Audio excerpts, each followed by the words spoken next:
With the increasing popularity of the LED linear neon-like material, it's a common thing to find these fake neon ornaments, because in the past the original neon cactus used to be an actual neon tube, and it's a hugely complex process to make neon tubes, and then you'd have to have a high frequency power supply and then a 12-volt power supply to power that, and it was all added up to quite a lot.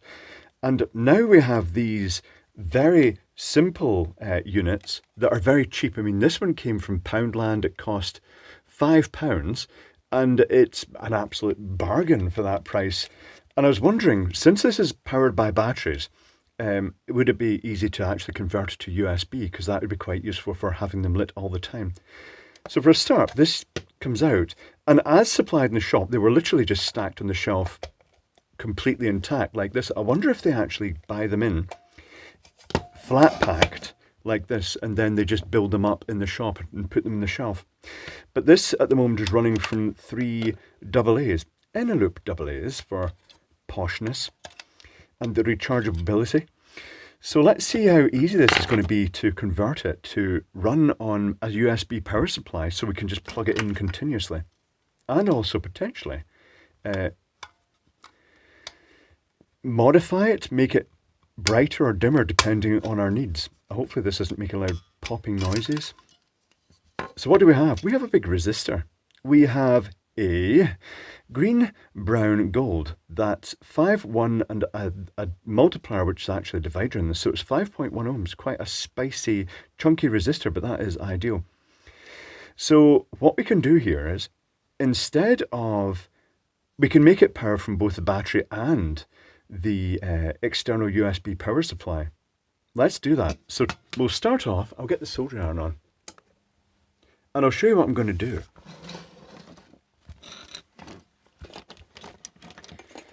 At the moment, we have the battery pack, 1, 2, 3 cells, and the negative is going straight to the LEDs. The positive is going to the switch,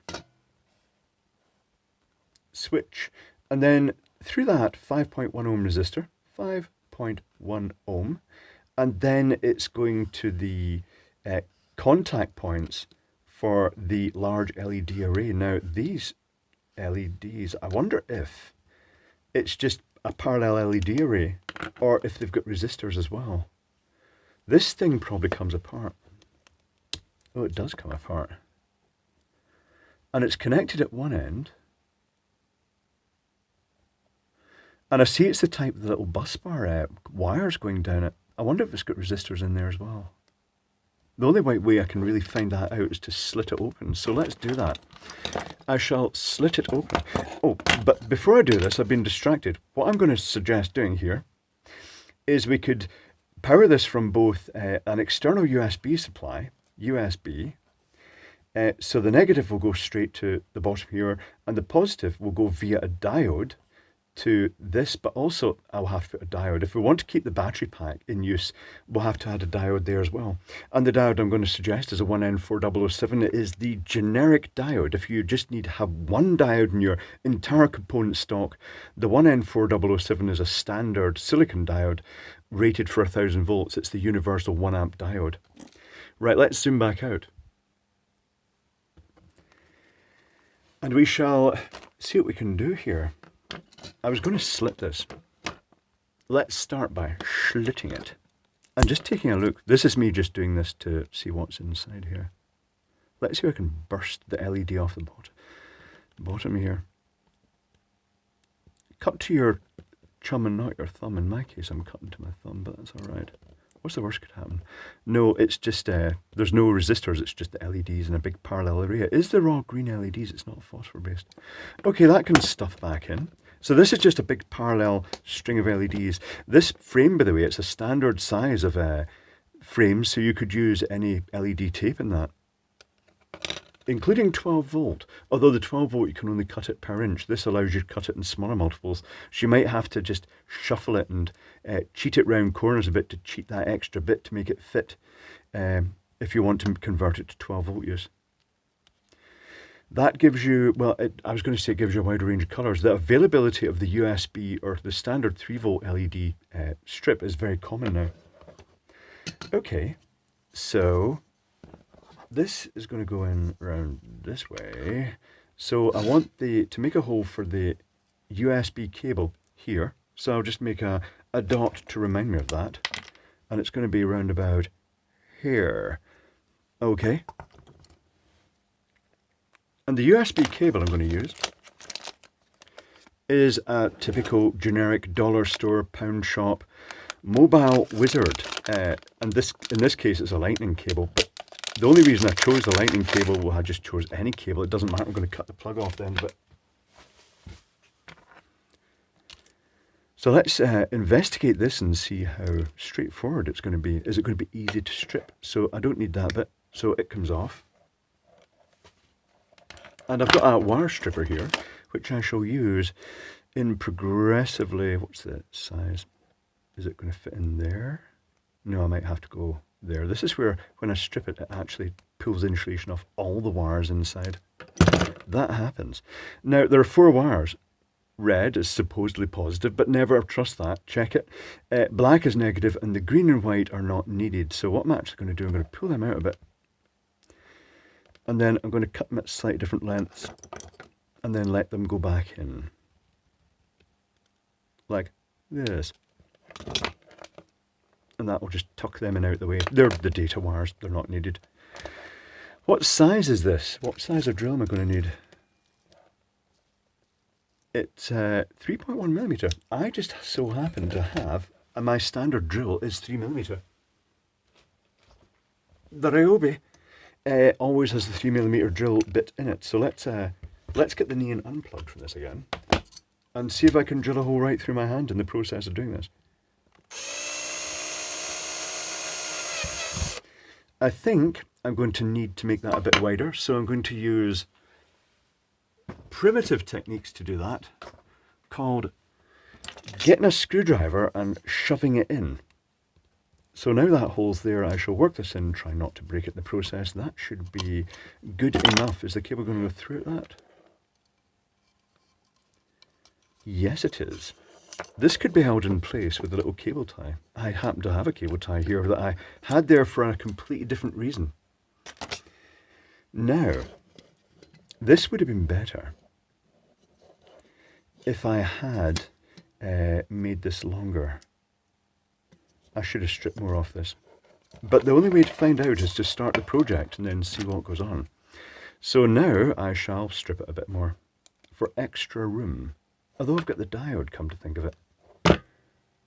If this is going... Let's see, which way around does this go in here? I think this just fires right through the middle of that, doesn't it? No, it doesn't. It will be polarized. There is a little indent, a little dot. I didn't note that. There it is there. So this is going to go over there. The cables come in actually at this side, so that's fine. So if I was to actually have the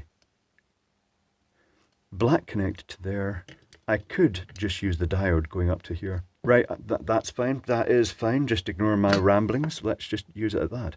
This is going to be super thin wire. Oh, it did strip. That's quite nice. That's nice indeed. Is it copper? It's copper. Wow. Not copper coated aluminium. It did actually twist. That's even better. I'll just move stuff away from the solder iron so it doesn't get melted. Now I'm going to tin these leads. And then I'm going to do a polarity check. The polarity check is very simple. You plug it into a USB power supply. Here is a USB power supply. Make sure the ends can't touch anything.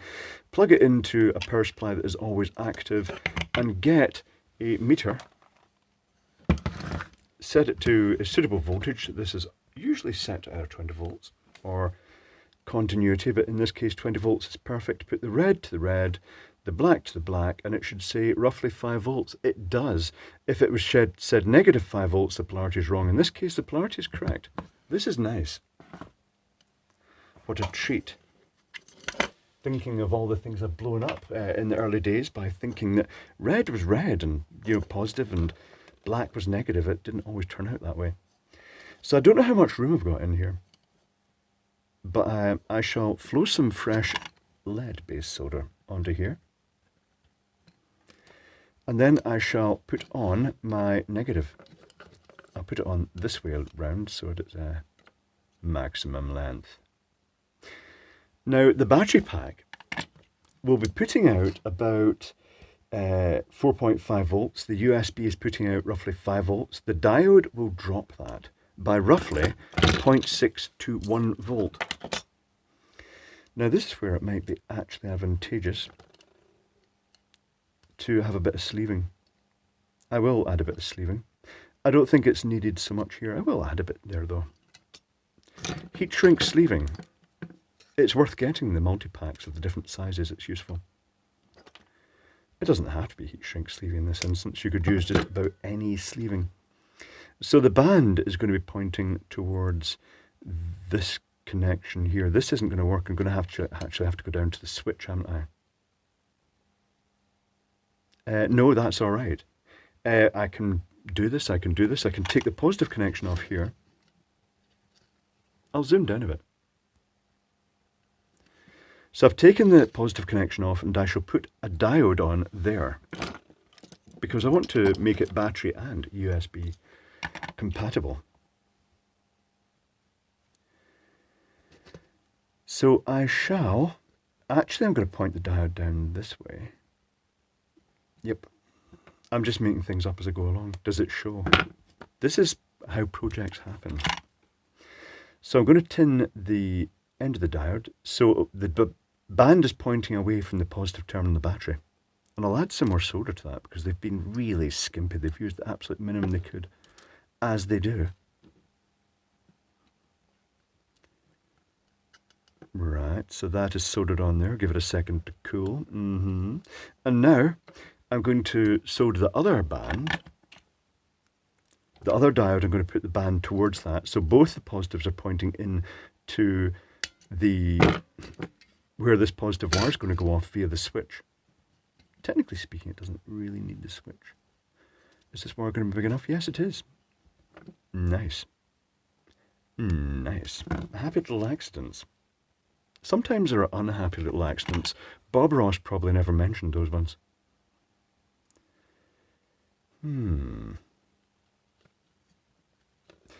I was thinking something. I thought I better not say that. Things that come to my mind that I shouldn't say now. I'm also going to have to connect this wire onto that, and technically speaking, what's going to happen here is that everything's going to ping apart because I'm trying to solder 3 things together simultaneously. Oh, it's going to be a mess. But as you know, this is what happens with projects like this.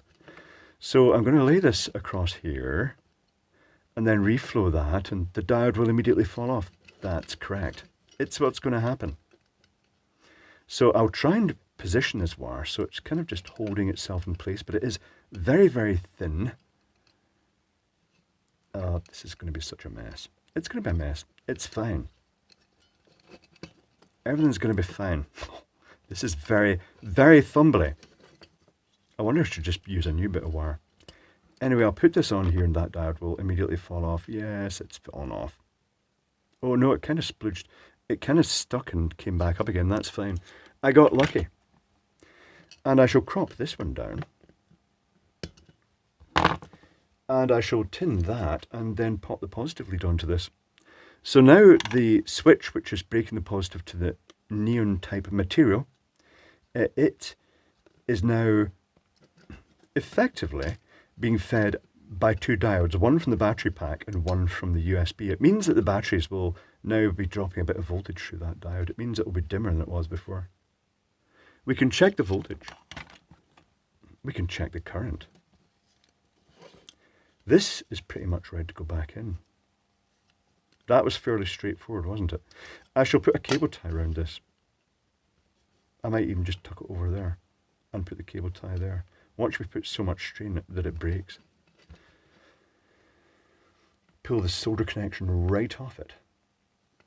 The other thing you could have done is tie a knot in the cable to stop it going through, which also works. It's not officially approved, but it's done. And then theoretically now I just have to wheedle this in here and check it out. We can test the current with a USB power supply tester. I would have expected, typically it's going to be about 2.5 to 3 volts across the LEDs. This red wire, is this supposed to tuck somewhere else? I'll tuck it down over there. That will keep it out of the way. Is this even going to fit in? I'll find out when I put it in here. Fumblesome. Where's the little alignment dent? It's over there. Click. This is going to make a loud pop. I apologise if it does. Yeah, that usually makes a loud bang out the speaker. Right. So, now I can plug this in. And I should be able to put the batteries back in. And it should still light from the batteries. Do you know what would have been a nice thing there? If you are using rechargeable batteries, and it was guaranteed to be rechargeable batteries, you could have actually put a little charge resistor. So this isn't light at all now. Excellent. Good. Why not? Have I broken something? Well, the project has gone wrong. Hold on. Let's try powering it from the... It might be that the voltage is now too low with the... with that diode in series. It would actually require alkaline cells. Let's plug it in with this. I'm going to make sure this is plugged in the right way around. I think it is. Let's screw the project up. Let's zoom out so you can all see me screwing the project up big time. Switch. It's not lighting. Right, something has gone horribly wrong. Excellent. Let's take it apart again. I've done something here. That's all right. Projects don't always go perfectly to plan. This is where lesser channels would have jump cut. So that should be working. The wires are there. Hold on. Let me stick this into the USB supply. It's possible that I've just done something that's stopping this making a connection, or I might have damaged the LED. So that's working. Okay, right. So what have I done here? If that's going like that, and that's on like... Oh, that is the wrong way around. How do I manage that? Anyway, I've screwed up. Right. How am I going to recover from this? Tricky. Drill a hole the other side? Oh, that is super annoying. That is ultra annoying. Oh, I can change the polarity in these. Yeah, that's what I can do. It's not the correct way to do it, but it's the way I'm going to do it. Recovering from a mess up. So I'll take that off there. This will now dangle down here and go over to that one.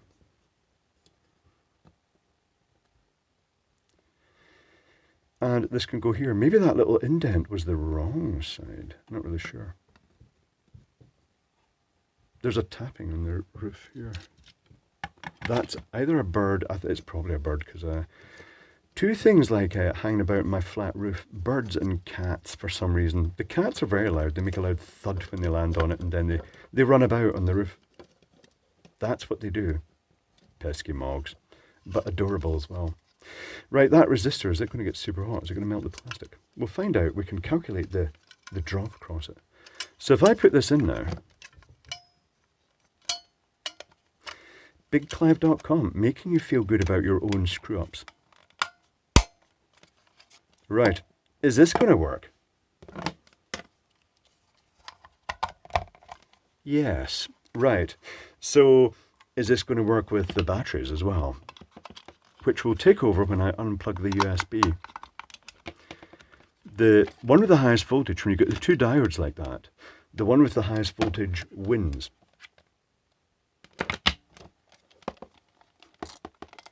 Oh, I'm not having great results here. Why is it not lighting through the cells? I would have thought the voltage would have been high enough. Let's see, 3.6 minus about 1, 2.6. It's on the borderline, actually. Yeah. I'm not going to stop. I'm going to just hike this back out again.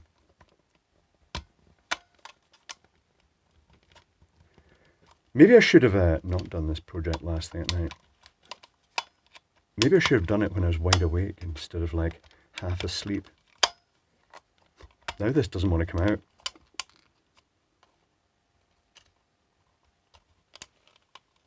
Oh, it really is jammed in tight. Jeez. What is it jammed in with? There we go. So, I mean, that is the positive connection.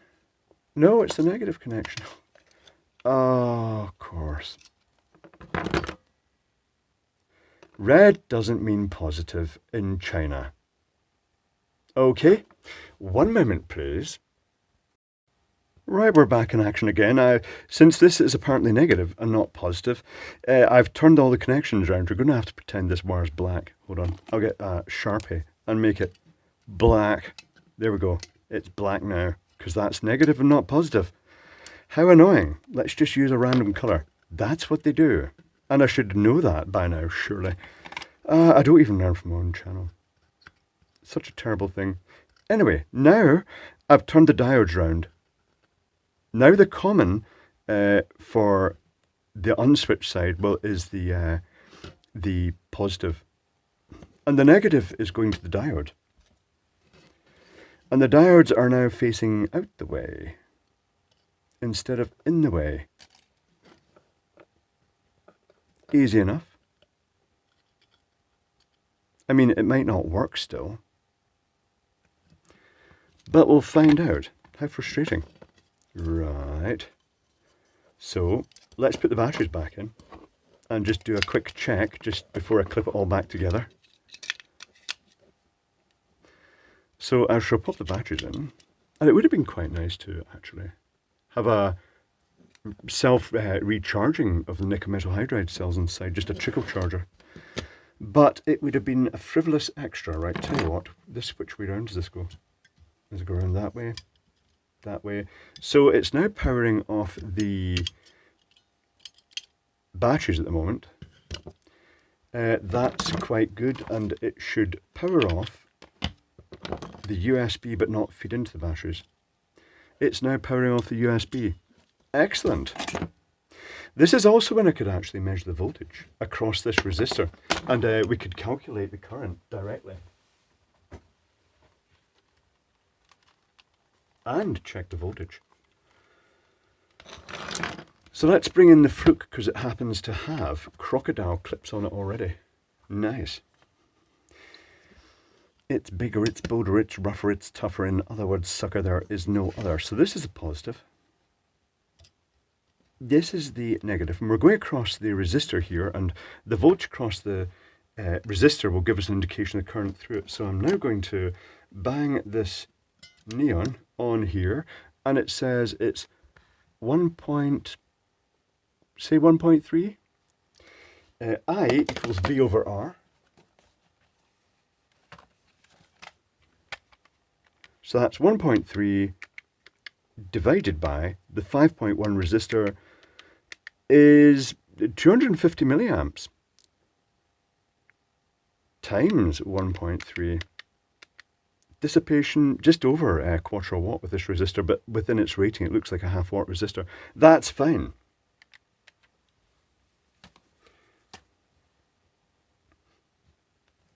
Oh, do you know what else we could do?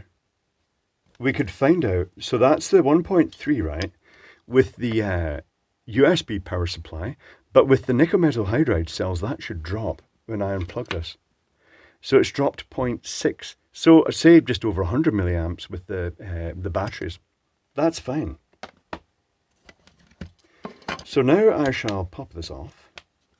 This is a really good way of measuring the current, not unintrusively in a LED circuit. If you've got a very low value resistance like this, adding the meter in series and the current set can add a bit of resistance. By measuring the voltage across the existing resistor of a known value, you can then calculate the current that's flowing. Right, let's get this in here. Let's see if I can screw it up any further. I think I might need to take the batteries out for this. No, it looks as though it's going to be alright. It might not be alright because I've just put it in squint. I'll take the batteries out. That would be a good idea. Then I'll get something to grip it with. That was one of those not a happy little accidents that I was talking about earlier on. But you know, everything works out in the end. I'll change the schematic to match what I've done. And remind you all, unlike I did, to check polarities. These batteries aren't needed now. I can leave them out because it is now officially going to be a USB ornament powered entirely by USB. Excellent. So I'll just rewrite the schematic for you. Right. Off comes that. And it's more or less a copy. So here is the battery. And we've got a diode going down this time, like this. And also a diode going like that to the USB negative. The USB positive is going straight to the other positive connection to the battery, USB. And now it's going, the switch is actually the negative here. And it's got the resistor down here. And everything else is the same. It's just that array of LEDs. Just in parallel, a large number of LEDs. That is the circuitry now. But there we have it. If you decide not to use the battery, if you make it USB only and you want to make it simpler, just cut the wires off the battery terminals, just so it can actually have current flowing back in. And then you can do away with that diode, just get rid of the battery connection completely. I think that's a bird landing on the roof. It's making loud thumping noises. No, it's a cat. I can hear it running about. But there we have it. I shall turn the light off and you can marvel at our miscreation. It's now powered nicely from USB, about 250 milliamps, which is roughly about just over a watt. And it looks amply bright. Not sure the current was before, but it's well within its rating. It's a good result. In the end, it worked okay.